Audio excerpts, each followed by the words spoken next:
So we'll discuss some Inyane Milah. So our rabbis tell us we're coming to the end of Sefer Bereshis, and throughout Sefer Bereshis, not in the text, but throughout the Midrashim, we are told that the Avos kept Kol HaTorah Kulo. The Avos kept the Torah, and the Gemara in Yuma, Daf Chav Ches Amud Beis 28b, goes insofar as to say that not only did they keep the mitzvahs d'oraisa, the biblical mitzvahs, but they kept the rabbinical mitzvahs. Because the example, the Gemara gives Afilu Eruve Tavshilin. Avram Avinu even kept the mitzvah of Erev Tavshilin, which we did a lot this year, preparing food on Yontif for Shabbos. So, however, so how literally you take the Midrashim, that's a separate discussion. Some don't like it at all. There's something on the internet, years last year, making a mockery of it. But obviously, Chazal say it's a matter of what it means, and doesn't have to be literally and to that extent that they kept the Torah that we have it today. It's unlikely that's what it meant, but like waiting 6 hours off the meat or whatever. Yeah, whatever. It's just more lessons it's more what lessons you could glean from it more than you take specific examples. For me, I just like I happen to like the questions for the Yisodas. I don't, whether I don't take the answers at face value, but from the question and the answer, you learn out different Yisodas in halacha, and that's what I take out of it. Anyway, so either way, the Avos, according to our tradition, kept the whole Torah, and then then we have to deal with, or Chazal deal with different questions. What about Yaakov marrying two sisters, and all those examples which have to be dealt with? But that's not for today. Today, well, if the assumption is true that the Avos kept the whole Torah even before they were commanded, so there's a famous question regarding Bris Milah, that Avram Avinu did not fulfill the mitzvah of Bris Milah until he was commanded. So the question is, why should Milah be an exception to the rule? If the rule is, if he didn't keep any mitzvahs, so then it makes sense to wait until you're commanded, and then you keep what you have to do. But if you're working with the side in Chazal that say they kept the mitzvahs even before they were commanded, so why did Avram Avinu wait to fulfill the mitzvah of Milah? He should have fulfilled it first opportunity. So we'll have three approaches. A1 is probably the simple approach, is that a bris means a covenant between two people. So obviously you can't have as we know, when you have one nation making a peace treaty in theory with other nations, and there's only one nation on board, obviously a peace treaty doesn't mean anything. And that goes for any treaty. So or any type of covenant, by definition you need two people involved, so the Avram to do a bris by himself wouldn't be meaningful. That's the simple pshat why he waited to make a covenant with HaKadosh Baruch Hu and the whole Eretz Yisrael and everything. That's the simple explanation. However, the other Achronim like giving different answers. Again, it's more the lumdus behind it that we like taking out of it, and from it we could glean other halachas. Whether you want to take the question serious or not, that's the issue. It's what we learn out from the answers. So the second answer is from the Vilna Gaon, the Maral Diskin, and this parenthetically, you see a lot of the Achronim and Rishonim deal with these questions. So they took it enough whether to ask the question, how serious it was or not, or how literal. That's a separate discussion. But A2 is the Maral Diskin, the Vilna Gaon, that we have a principle in the Gemara Kedushin, Gadol ha-metzuva v'yoseh, misha'eno metzuva v'yoseh. Greater is the one who does a commandment, who does a mitzvah, who's commanded, the one who volunteers a mitzvah, even though it's counterintuitive, because we think one who volunteers something should be better. Is it better for the child to take the garbage out on his own, or should you wait till the parents to scream at him to take it out? So it's better to take the garbage out on your own. So Tosfos points out there is a certain element of volunteering which is on a higher level, but what the Gemara is focusing on a different aspect. It's much harder to do a mitzvah when you have to, or no one likes being told what to do. It's human nature. In fact, it's called reverse psychology. You tell a child the opposite of what you want because you know he's not going to listen. Of course, the question becomes, in terms of chinuch, at what point do you teach the child you're actually supposed to listen to your parents? I guess that depends on the kids, on the parents. But But it's much harder to do something, and people like doing it on their own, because when you're forced to do it, it's much harder to do. So in that sense, Gadol HaMatzuvah V'Osa, it's much harder to do, and the reward is greater. So the question is, so Avram Avinu waited to be commanded in Bris Milah because he wanted to fulfill Bris Milah, but Torah's Mitzvah V'Osa, like someone who was commanded. You can say that by every mitzvah. Why stop by Milah, by Tefillin, Shabbos, whatever other mitzvah he kept? Why don't we say the same thing? And the answer to the Maharal Diskin says is because by other mitzvahs it's not a contradiction. I put on Tefillin today as volunteering, last week, 2 weeks ago, next week. But now when I become commanded, it doesn't take away from anything I did previously. But Milah is a one-time shot, and you want to do it right. And I guess he knew that he was eventually going to be commanded in Milah, or if he didn't know, then why wait? Apparently he must have known through his Ruach HaKodesh, or divine inspiration, or however he would know, that he or God hid the mitzvah of Milah, whatever the case might have been. And therefore, Gadol HaMatzuvah V'Osa, you only could do Milah once, and therefore that's why he waited. That's how the Vilna Gaon and the Maharal Diskin explain. A3, it's on the Bris Rav. He has a nice lumdis, and we see this leads us to other areas which are halacha l'maisa as well. The Bris Rav has a chiddush. He says that what came first, the chicken or the egg? In other words, what came first? That the person has the status of an aral. We know someone who's uncircumcised has the foreskin is considered an aral. That's physically speaking. But the Bris Rav raises the question, but at what point do you become an aral? In other words, if you're not commanded in the mitzvah of Milah, are you an aral? The fact you had a foreskin before the mitzvah of Milah wasn't a negative. Like, big deal you had a foreskin. An aral isn't just a stam, a physical description of someone. The Bris Rav claims it's the mitzvah of Milah that created the status of a Chal Hashem aral. Aral is like, that was the curse word then. You were called an aral, like a lowlife and all, other things I won't mention here. But aral was always the big, like they want to put you down, they called you an aral. So the Bris Rav says, it's not the mere foreskin, that big deal you have a foreskin. But it's only because it's the mitzvah of Milah, the mitzvah of Milah creates the status of being an aral, and therefore you have to cut off the foreskin to get a Chal Hashem Gamal. So he wants to explain as follows, that that there was no reason for Avram to do a Milah. He wasn't an aral. It's only once there was a mitzvah of Milah that created this status, and that's why the Achron and the Meshech Chochmah explains it fits in very well with the Psukim. It says Avram vayishtachavu al arts, or whatever the exact language. He went down on the ground. He bowed down, and when God came to him, he went down on the ground. And Rashi writes from Chazal, because of the divine presence, he felt incomplete. But he didn't have a Milah yet, Avram. When was it that he came right before? Yeah, so this is, I'll tell you in a second. Oh. So the question is, like, this isn't the first time God's speaking to Avram, so why all of a sudden now? How come last week he didn't feel incomplete? He didn't have a Milah for 70 years, whatever it was. So the next pasuk is, it was the commandment on the Milah.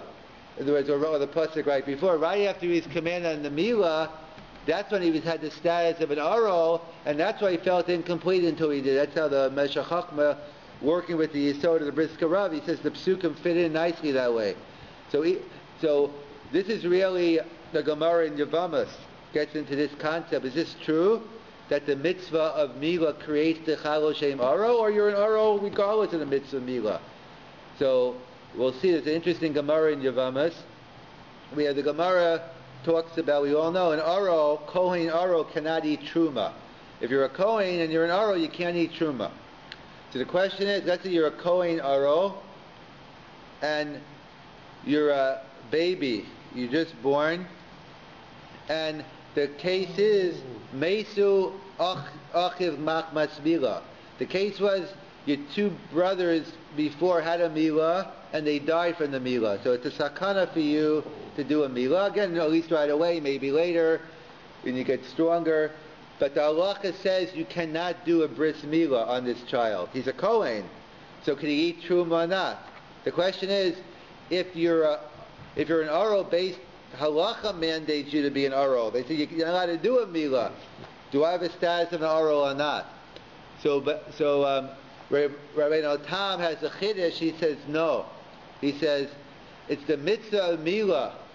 Like this is where the Bris Milah is getting it from, this Yisod, and we'll see it even comes from before the Rabbi Tam. Rabbi Tam says it's the mitzvah of milah that creates the status of an aro, and therefore since I am pater from them, I'm exempt from the mitzvah of milah because it's a sakana for me to do a milah, so therefore I have no mitzvah of milah. If I have no mitzvah of milah, I'm not an aro, and therefore an aro kohen can eat truma. Rov Rishonim disagree with Rabbi Tam, but it could be they fundamentally could agree with the Yisod. Either the two ways of ordering. They could say, well, they totally disagree. It's not the mitzvah of milah that creates the aro, or no, maybe they agree, but they just say the question is, how do you view this aro kohen? Is he someone who's obligated in milah, but an onus I can't do it, or I'm not bechal the mitzvah at all? So maybe the machlokas Rabbi Tam holds he's not bechal the mitzvah, that there is no mitzvah of milah, and that's why he's not an aro. While the other Rishonim say no, everyone agrees he's not going to do the milah because it's usher, because it's a danger. But according to other Rishonim, I'm chayiv in the milah. Okay, you're an onus, so the chi of the milah kicked in. That gives you maybe everyone agrees in lumdus to everything. It's just the issue is, how do we view this person who can't get a halachic milah? He can't get a milah because of danger. Is it that he's not even commanded in the milah, hence he's not an aro? That's Rabbi Tam. No, he can't do a milah, but he's chayiv, and therefore he's just an onus. What can I do? You're an onus and aro, and you still can't eat the truma. So the second opinion, if you're honest, you're still called an aro. Yeah, it's not your fault. Exactly. You're nebuch an aro. What could you do? I'm not blaming you. You just can't eat the truma. Yes. Now, isn't also the Bris Milah the shita? Because as an Isai, and maybe others, that when you machal al Shabbos for a sick person, it's not really chilul Shabbos altogether. You're doing the right thing. So therefore, you see, in a case like this, it's not that there's a chiyuv which you are. No, the Bris Milah isn't. In other words, the Bris Milah isn't commenting. In other words, it could be both of them agree to the lumdis.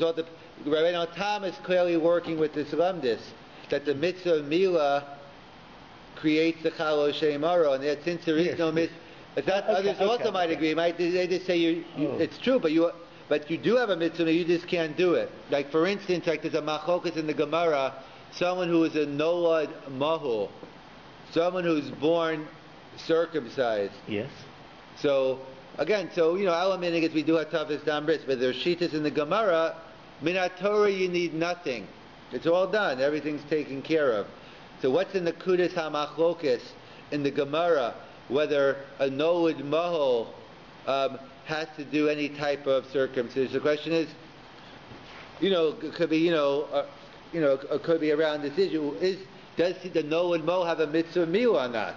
In other words, if there's a mitzvah milah, so then you have to do toughest dam bris to take away the chalo shem aro. But if a nolad mo, there's no mitzvah, and you're already gemara. That could be the same issue in the Gemara as well. And in fact, we have this yisod. With this finished celebrating Hanukkah in a different context. We have the same issue. A homeless individual. So he can't light candles because he doesn't have a home. The question is he obligated in lighting candles, but he pragmatically can't, or he has no chiyuv? So that depends on what is the nature of the mitzvah of Ner Chanukah. Is Ner Chanukah compared to a mezuzah? It's a choves habayis. There's no individual obligation to me to light Ner Chanukah. It's that the Ner Chanukah, if my wife lights or someone else lights, Ner Isha Beso, you light one candle in the house, you fulfill your basic mitzvah of Ner Chanukah. So do I compare Ner Chanukah to mezuzah? It's a choves habayis, and therefore I'm totally exempt, or no. Basically, Ner Chanukah is a choves hagavra, except that the Chazal tells you should light in, or some who say even light without a house. We don't pass it in that way, but it's a choves hagavra, but you need a house. So a homeless person, he's fundamentally chayiv in the mitzvah, except what could you do? He's an honest, he can't do it. Or a similar issue, I think, is the question of in terms of, let's say someone's be going through cancer treatment, and he's going to have chemo, and there's a single person, or he could be married also, but the concern is that he might become sterile. So the shaila is, could you procure some semen now, so therefore he could have it before, in order to impregnate his wife, or whoever it's going to be. The different questions, how would you do it? So that's a shaila in terms of, could you do it, how you do it. So the shaila, some say, yeah. So some say if it's a married person, he's already married to his wife, then you could do it. Others say, Rav Shlomo Zalman says, you could discuss whether you can do it or not, we could discuss. But there's no difference whether he's married or not. The bottom line is, whether I'm married or not, I have a chiyuv of pru revu. So, in other words, I might not be able to fulfill it practically until I find the wife, but doesn't mean the chiyuv, in other words, the issue is not that until I get married, I'm not chayiv in pru revu. I'm chayiv in pru revu when I turn 13, turn 20, whatever the age is. But practically, so that's the same type of issue you have. This yisod you find in many halachas is when someone is exempt, you have to know, are they exempt, they're totally not involved in the mitzvah, or no, the chayiv and the mitzvah, the nafkamina would be that if the onus left, would they become chayiv? In certain cases, there might not be a practical difference, but if in certain cases there might be. Maybe a deaf person hearing shofar. Maybe that's a similar example. Yeah, it depends if the mitzvah is shmiyah, if the mitzvah is yes, yeah. But he has to, either way, he has to be able to, everyone agrees you have to be able to hear it, yes, to be, yes. You wanted to say something else? But the question here is whether he's putter, right? Which case is here? Which case, we're back on our Mila case? Well, back on all what? Of your examples. Okay? Let's pick one. Chayav, let's pick Mila, okay, yeah. Circumstances involved. Mm-hmm. Right, go on. To be putter, there are certain circumstances involved. Right, go on. So for each of the situations, it depends on the particular person's set of circumstances at the time. The circumstances can change. Therefore, somebody who's chiyuv today could be putter tomorrow, and vice versa. Right? Yeah, if a homeless person gets a home, it would be a different question. I know. If a deaf person gets surgery. I know, but I agree. But that's not the question. Is right now while he's exempt, why? Why is it pshat that? Is it pshat that he's not obligated at all? Because, in other words, it's a nafkamina more in terms of the nature of the mitzvah, not in terms of the individual. But under this set of circumstances. No, this case, no.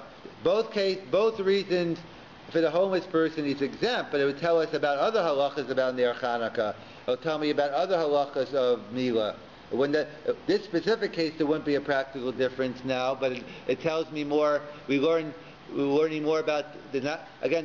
That's the famous machlokas. I think it's Birka Shmuel and the Rav, in terms of, let's say, what's pshat? Could you have a chakira without a nafkamina? Is there any purpose to giving two sides of a coin but not giving a practical difference? So I think the Rav Selevan used to say it's all philosophy. Then if you can't give me a nafkamina, then I don't want to hear it. It's just stam draying around. It's not like it wasn't that Rav Chaim made up chakiras so he could find it. If it comes up, there's the nafkamina. But if it's stami, just draying around in philosophy. And the Birka Shmuel said no. The nafkamina is Talmud Torah. I don't need a nafkamina. Understanding the nature of the mitzvah, that by itself is credibility. And this issue goes didn't start from the Bris Milah, it didn't start from Rabbi Natan. There's even a Yerushalmi like this. A Yerushalmi writes, do we know, let's say there's a baby, a Kohen baby. So let's say we know the bris is on day 8. So day 4,